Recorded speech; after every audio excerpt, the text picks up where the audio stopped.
Recently, we did the math on what it would cost to live the same exact life in Halifax instead of Toronto. The difference was so shocking that we've realized that if just 100,000 people like us actually made this move, it would completely transform Canada's economy. And maybe that's exactly what needs to happen.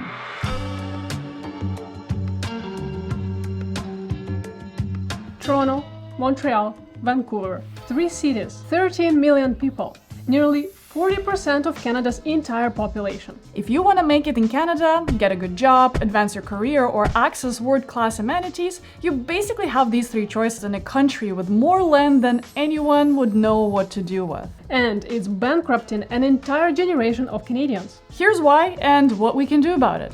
So I lived in Montreal for a decade before moving to Toronto. Great city, but it felt small for what I do, which is technology startups. When I wanted to advance my career, I really only had one choice: Toronto. It has higher pay, more opportunities, and a better network. So I moved, like hundreds of thousands of other Canadians chasing the same dream. Our rent in Toronto was $2,900. While the same exact apartment in Halifax would be $1,800 in the same time period.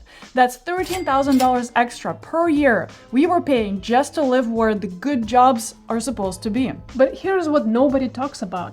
This forced migration is destroying both the places we live and the places we go to. Montreal loses talent. Toronto gets overcrowded. Housing prices explode. Infrastructure crumbles.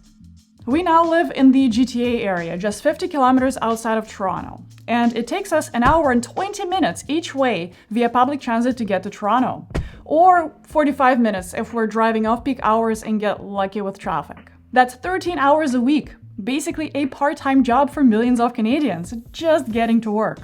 And most people living in the GTA area are paying at least $2,000 a year in transit passes for this privilege, or over $16,000 a year for car ownership if they choose to drive. Meanwhile, cities like Halifax, Calgary, Edmonton, Regina, Moncton, and Saskatoon, places with universities, airports, and real potential, get treated like participation trophies in a game they're more than capable of winning. Our friend Kate is a brilliant psychologist who did her PhD in Halifax. She wanted to stay in Halifax after university, but there were literally 12 jobs posted that month. So she moved back to GTA, pays over $3,000 for an apartment, and spends 3 hours a day commuting. Meanwhile, Winnipeg has fiber internet, cheap office space, and is begging for talent. Right now, if you want a career in tech, finance, or media in Canada, you only have 3 choices: Toronto, Montreal, or Vancouver. That's it. Imagine if Americans only had jobs in New York, LA, and Chicago. When everyone clusters in the same 3 places, innovation dies. And here's why. Well, first, you can't afford to take risks. When my friend's startup failed in Toronto, he couldn't afford to try again because rent ate away his savings. He moved to Montreal as a result. Oh, the smart money also goes to safe choices. So secondary cities never get the critical mass of population they need to compete because everyone assumes that Toronto is the only place that matters. Groupthink dominates as a result. Similar backgrounds produce similar ideas. The next breakthroughs won't come from another Toronto fintech company.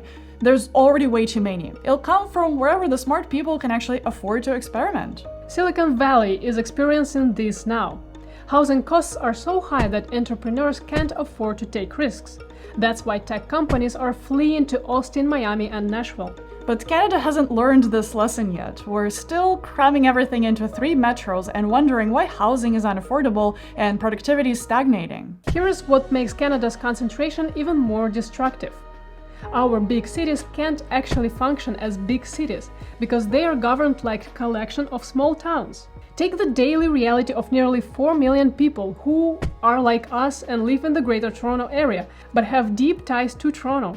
We live 50 kilometers from downtown Toronto, but getting there requires navigating 3 different transit systems that barely talk to each other. The GO train schedule doesn't match the local bus schedule. The subway map is still the same as it was 20 years ago, even though the population grew by about 25%.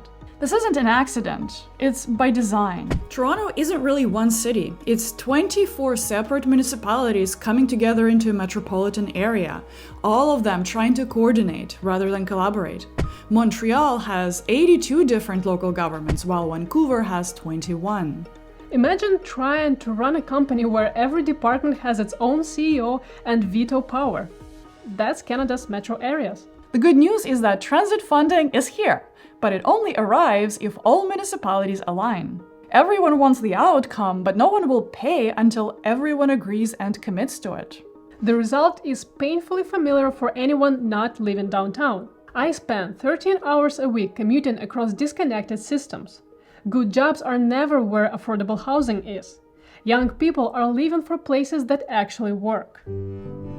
Take the recent bike lanes fiasco. The Ford government used Bill 212 to remove Toronto's cycling infrastructure for some of the streets, despite voters electing a mayor who specifically campaigned on keeping bike lanes.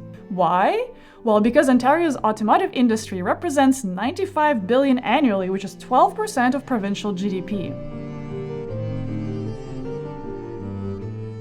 This is the daily reality of Canadian metros: provincial interference, municipal fragmentation, and no one with authority to manage the region as an economic unit. Germany found a different way, and it changed everything. After World War II, Germany faced total devastation. But instead of rebuilding around a single dominant city like Paris or London, they made a radically different choice, one that would reshape the country's economy for generations. They deliberately distributed power and prosperity across the whole country. Munich became the tech powerhouse, Frankfurt the financial capital, Hamburg the trade gateway, Berlin the government center, and Stuttgart the engineering hub. Today, Germany has no single city that dominates and prices out everyone else. Workers have real choices about where to build their lives. Compare that to Canada. We're trying to turn Toronto into New York when we should be creating 10 smaller success stories instead.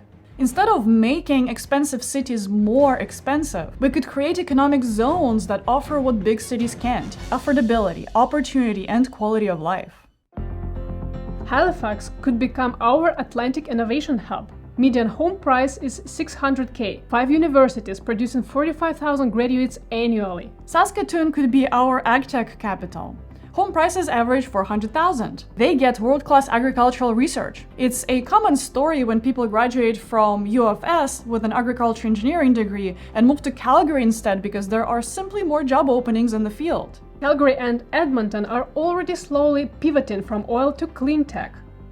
Ottawa has government tech expertise waiting to expand. Kelowna is attracting Vancouver refugees who want tech careers without Vancouver costs. The infrastructure exists, the talent exists, the research institutions exist. What's missing is the will to connect and fund these places properly, and government efficiency to adjust to population growth on time. Here's the math that keeps us up at night. Expanding Toronto's subway system costs over $27 billion. Construction started in 2011, with an opening date of 2020. Then, years later, the Eglinton Crosstown LRT had no timeline at all. Billions over budget, still not operational, and costing taxpayers more than $13 billion for a single east-west line that doesn't even reach the suburbs where most commuters live.